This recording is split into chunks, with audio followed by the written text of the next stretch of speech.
Hello friends and potential friends. Well, we are supposed to have a couple of relatively cool days coming up this week. Highs in the low 70s instead of in the mid to upper 80s. So I think I'm going to go ahead and pull the rest of these carrots so that when it does get somewhat cool, I'll be able to stand to be in the kitchen for a couple hours while I can up a bunch of baby carrots. So let's get into this and see what we can find. I don't really expect anything huge. The few that I have pulled out of here have been in a 4 to 6 inch length, and I know there's a bunch of them that are a lot smaller than that too. But I figure I might as well get them out of here so I can get them processed and maybe even plant the rest of the onion sets I've got.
Well, they're not huge.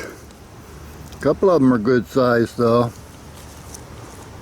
Seemed like the biggest ones came from right over in that corner. That's where I found that big one when I was pulling the potatoes a while back. But that's going to fill up the pressure canner once or twice. So I can't complain about that at all. I'm going to be canning baby carrots. Funny, you pay a premium for baby carrots at the grocery store.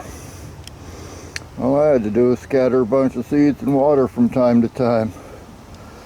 Hardest part was pulling them in this 80-degree weather. But anyway, there they are. And I'll see you next time.